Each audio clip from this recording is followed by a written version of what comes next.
So I was, and kind of sort of still am, on a forced vacation from the channel, which means that my production rate had to be significantly reduced, and I had to abandon my entire collection for a few months while I moved upstate because I couldn't take the entire thing up here with me. But I finally have an apartment with a collector's shelf, a new animation setup with improved lighting, a new camera, and I can finally get back into doing whatever this garbage fire of a channel is again. I'm probably going to cut down on memes and excessive ear-scraping garbage that I've been doing and pursue a more animation, wholesome-centered review style in the future. But I've been looking at some of the best and most underappreciated Transformers content creators on the web as a guide for what I want my channel to be in the future, and I started watching the crap out of Firebyte27. So I decided to invite him in to do a collaboration with me because his content is premium shitpost here. Suck my bean water, you meat thermometer. What the hell is that supposed to mean? So, without further ado...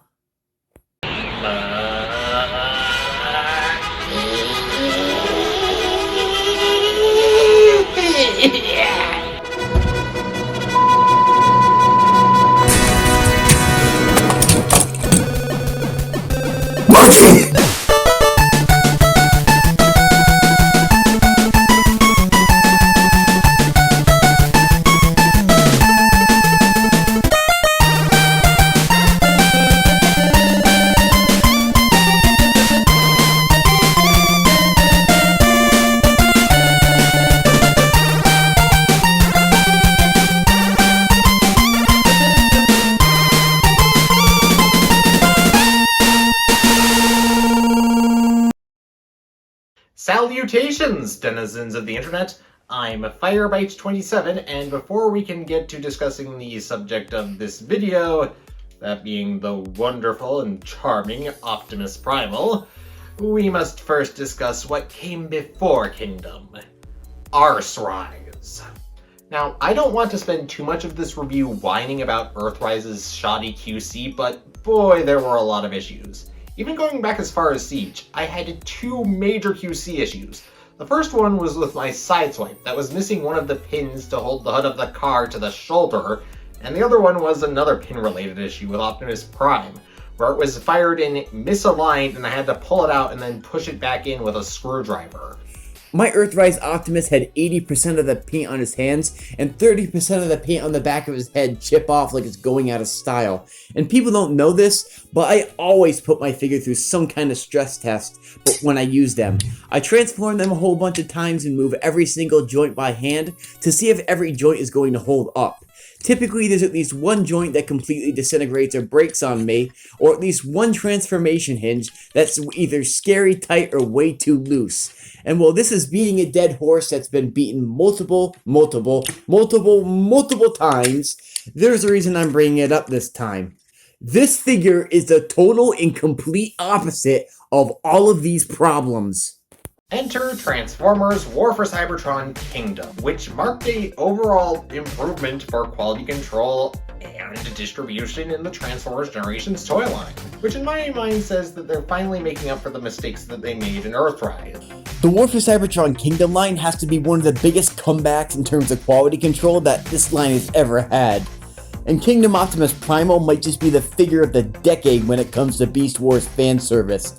I cannot even begin to reject Monkey and accept Truck with this thing. I cannot describe all the joy and love this figure's managed to bring to my heart. At first my mindset was thinking, oh wonderful, a Voyager Price Deluxe figure.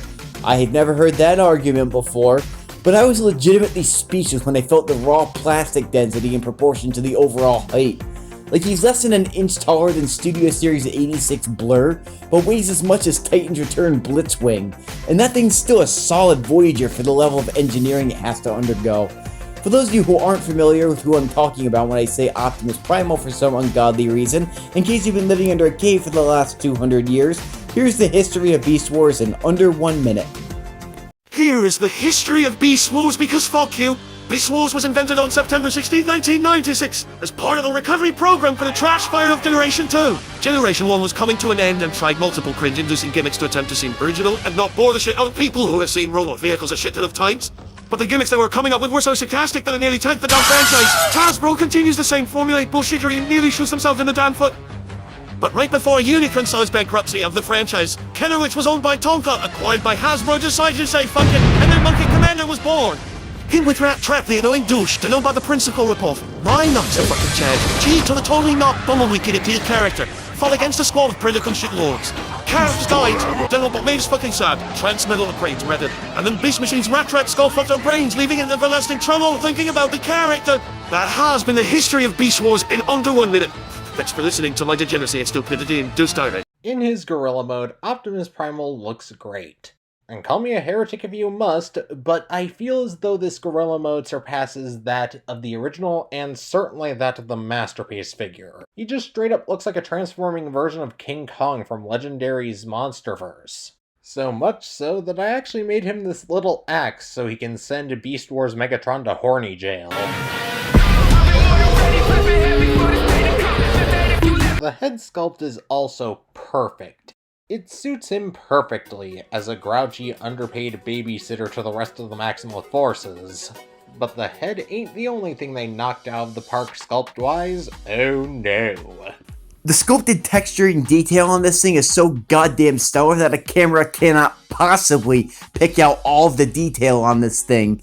Every single wrinkle, piece of fur, facial feature, and skin molecule is picked out in excruciating detail that can contest even the best third-party alternatives on the market. The sculptors who worked on this thing need a goddamn raise.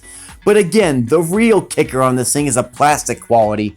Good God, is this thing ever dense. The joints are tightened to perfection, everything moves with a solid sense of fluidity and perfect balance, and the thing that really justifies the $30 price point is 1. There's not a single hollow part in this figure, except for a dumbass design of the chest of the robot mode, but we'll get to that later on. 2. The solid joints that can undergo a shit ton of stress with no mold degradation. The joints on this thing are still a little bit too tight for my taste, but good God do they ever hold up. I've transformed this thing 257 times in the last 2 weeks, and if anything, the joints are still too tight. But holy shit, man, 257 transformations in 14 days, and there's still zero sign of any mold degradation. Number 3, zero quality control issues. No stress marks, broken or missing tabs, sketchy plastic or paint chipping at all. Number 4, pretty much flawless cosmetics. The paint on this thing pops to a level that makes me want to triple check my retinas to make sure they aren't literally malfunctioning. If there's one thing that suffered in Earthrise, it's horrible paint applications, and this figure made a hell of a comeback. Even if the gorilla mode looks slightly monochromatic, it's supposed to. Oh look, they had the budget-free pupils this time. Number 5, the articulation. The articulation on this guy absolutely rules. With a kick-ass head joint, shoulders on universal hinges, double-jointed elbows, wrist rotation, opening and closing hands, ankle tilt, and toe bend. How is this possible? In all of my life, I've never seen a mainline Voyager for $30 take it to this level. You can argue the mechanics of this thing are different because the gorilla mode is so similar to the humanoid robot mode, but good God, man! Having said that, there are issues. Like the robot mode kibble. Don't get me wrong, kibble from the robot mode is to be expected, especially on a character with a beast mode. In fact, one could say that by pointing this out, I'm technically beating a dead horse. Or dead Mach Kick if you want to keep it in the realm of Transformers. Unfortunately though, this does mean that it might actually be a contender for the worst kibble management out of Kingdom so far. Sure, Cheetor has his baby blue abomination blemishes, and Black Arachnia has her shoulders hanging out underneath her mandibles like swollen venom sacs, but Optimus Primal's robot bitch just stick out a bit more against his organic sculpting. Not to mention that thanks to a butt flap from robot mode, he kinda looks like he has a ball sack whenever you stand him upright. What the fuck? Yes, I'm acutely aware of how weird that sounds. Can we move on already? Yeah, Beast Wars figures have insane expectations when it comes to having perfect animal modes, and I do not expect them to be able to achieve screen accurate perfection, but the back flap felt a touch lazy in terms of the overall design. It just hangs there and doesn't really tab into anything, and the hind legs are very restricted as a result.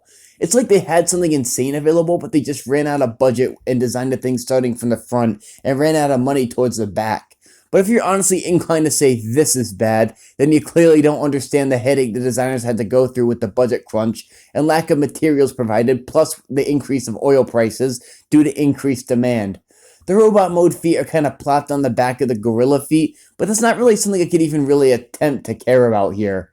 What I do care about is that the gorilla mode head is hollow, so it can't really look up without it looking horribly discombobulated from the rest of the body. Perspective N complained about him having Hulk hands with overly big fingers, and you know what I think? I really don't give a monkey's balls. Like, it might be hard to remember because this is the Beast Wars for the super grown adult collectors club, lol. But these things are still made for kids to enjoy. The head on this thing is perfect, the rest of the thing is perfect, and even if it's not hellbent on screen accuracy, I don't honestly care if it is. This isn't 1996 Beast Wars anymore. This is essentially the classics line of Beast Wars with hyper-realistic animal modes and stellar articulated robot modes, and I wouldn't have it any other way. Yeah, not to mention it's nice to finally have a modern Cheetor figure that doesn't have the same proportions as Slender Man or Siren Head. And speaking of everyone's favorite unpleasable toy critic on the internet, Perspective N's point about the monkey hands really doesn't hold up. Mostly because the fucking nitwit doesn't seem to realize that that's what gorilla hands are meant to look like. Like, that was some Optimus level nitpicking. Not to mention, I felt as though Earthrise Optimus Prime's fingers opened to an unnatural degree at their full stretch. It just looked uncomfortable. Like I could almost literally hear the tendons being torn from the phalanges whenever they were open to their fullest extent.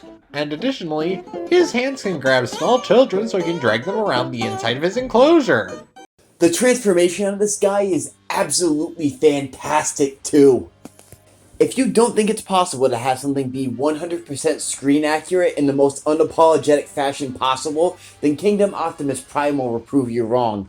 Every detail from the screen is picked out in excruciating detail, and the way that the pistons fold out of the feet and come down out of the legs is sick as shit. I personally had a few issues with the transformation, but they aren't really issues, they were just nitpicks, mostly pertaining to how the toes and the back of the heels don't really fold up anywhere, but apart from that, and the fact that the pistons on the feet shattered on both of our copies of this figure, yeah, it's pretty freaking good. A word of warning to anybody who gets this figure is that the pistons in the feet do have a tendency to kind of pop out of the hinge. It happened on my copy, but fortunately I was able to just shove the ball joint back in somehow. Firebyte27 had to cobble up an attempt with some super glue and he couldn't quite get it. You know what? Screw it. It might not be the most accurate placement-wise, but I'm gonna continue to call this the Achilles heel of the figure. Mostly because, well, on both of our copies of the figure, it broke, A, and B, when it does break, it does mean that your figure's stability is going to drop by about 20%. I did actually try fixing the pistons with some shitty super glue, but that didn't work well. So instead I decided to waste some time by rendering up entirely new replacement pistons for the figure, and painstakingly measuring every single part of the original pistons in order to make sure that I got the proportions right. His articulation in robot mode is also pretty much synonymous with his gorilla mode if you have him standing up. His head rotates, shoulders rotate and move out, bicep rotation and double jointed bend, wrist rotation with opening and closing hands, waist rotation, universal hips, knee bend, and foot tilt, along with some toe bend. So overall, is Kingdom Optimus Primal worth adding to your collection? I'd say hell yes. He's a very good figure, and I wish you the best of luck finding him on store shelves, because this is really good. It's really, really good. Like, seriously. I'm not sure if my bias towards Beast Wars, since it was like the first show I ever saw when I was coming into the Transformers franchise, plays into this, but I definitely think that this figure is a 7 out of 10. Even after all the problems that I've had with it, I can still really recommend it to people. And of course, with that being said, I think it's about time for me to bugger off. So I need to give a special thanks to you, Stop Motion Reviewer, for having me on here, because it's been genuinely quite fun to make this video. This figure has managed to absolutely knock my socks off. Despite being the size of a bigger deluxe, the material he's made of are absolutely brick solid. His cosmetics are gorgeous, his articulation is next level, and both modes have so much love and care put into them. This is the revival of Beast Wars that fans have been waiting 25 years for, and for a retail voyager trying to appeal to a multifaceted market comprised of kids and adults who are both nostalgic and new to the fanbase, this thing has blown my expectations out of the water. And if your definition of the leader of the Transformers is a giant flying robot gorilla who's also a stupid dad joke, then I respect the shit out of you. I wanted to give a gargantuan thank you to Firebyte27 for joining me for this review. I'm hoping that this review will boost the hell out of his channel, and he's the first of my patrons on my Patreon channel so far. Speak of the devil, not at all summer advertising time! Patreon is a third-party website that allows you to financially support creators like Firebyte27 and I. If you want to support us, check out the links to our Patreon pages in the description below.